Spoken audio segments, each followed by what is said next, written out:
আসসালামু আলাইকুম। একটা দিন আসবে যেদিন পৃথিবীর সব হিসাব খুলে যাবে। ধন, ক্ষমতা, পরিচয় কিছুই কাজে আসবে না।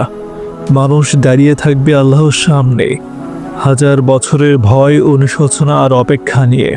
তারপর আনা হবে এক জিনিস, মিজান, ন্যায় বিচারের পাল্লা। আর সামনে থাকবে আরেকটি পথ, একটি সেতু, ফুলসিরাত। যে সেতু পার হতে পারলেই মুক্তি, না পারলে চিরন্তন পতন। কিন্তু সেই দিন আসলে কি ঘটবে? কেমন হবে মিজানের বিচার? আর ফুলসিরাত কতটা ভয়ঙ্কর হবে? আজ আমরা সেই বাস্তব সত্যের কথা জানব। ইসলামে কিয়ামতের দিন সবচেয়ে গুরুত্বপূর্ণ ঘটনাগুলোর মধ্যে দুটি হলো মিজান এবং ফুলসিরাত। এগুলো কেবল প্রতীক নয়, এগুলো বাস্তব।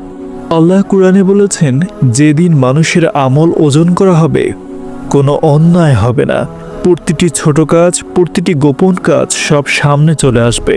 তারপর মানুষের সামনে আসবে এক ভয়ঙ্কর সেতু। জাহান্নামের উপর দিয়ে তৈরি সেই সেতুর নাম ফুলসিরাত। এটাই হবে জান্নাতে যাওয়ার শেষ পথ। হাসরের ময়দান, সূর্য খুব কাছে, মানুষ ঘামে ডুবে আছে। কেউ ভয়ে কাঁদছে, কেউ নিজের জীবনের কথা মনে করছে। এই সময় ফেরেশতারা নিয়ে আসবে মিজান, এটি বিশাল দাঁড়িপাল্লা। রাসূলুল্লাহ সাল্লাল্লাহু আলাইহি ওয়াসাল্লাম বলেছেন, কিয়ামতের দিন আমল ওজন করা হবে। মানুষ তখন বুঝবে ছোট্ট কাজগুলো কত বড় ছিল। একটি ভালো কথা, একটি দয়া, একটি নামাজ, সব ওজন হবে। কেউ অবাক হবে, কারণ সে ভেবেছিল এগুলো তেমন কিছু নয়। তারপর শুরু হবে হিসাব। এক পাশে রাখা হবে নেকামল, নামাজ, রোজা, সদকা, সত্য কথা। অন্য পাশে রাখা হবে গুনাহ, অন্যায়, মিথ্যা, অহংকার, অবিচার।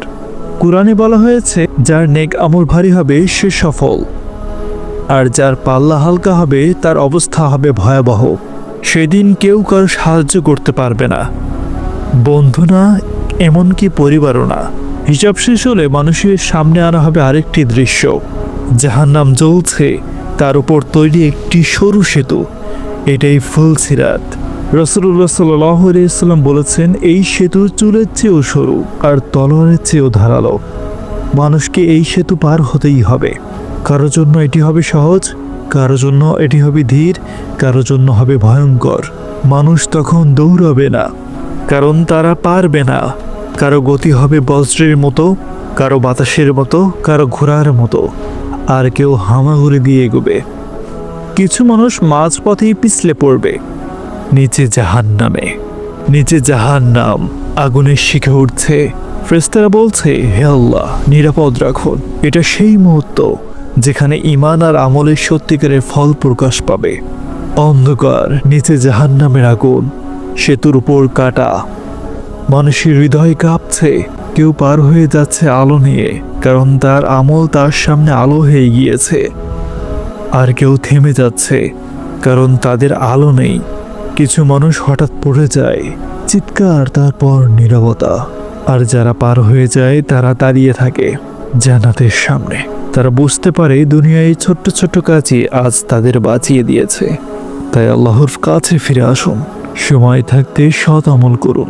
ভিডিওটি ভালো লাগলে লাইক দিন এবং চ্যানেলটিকে সাবস্ক্রাইব করে দিন।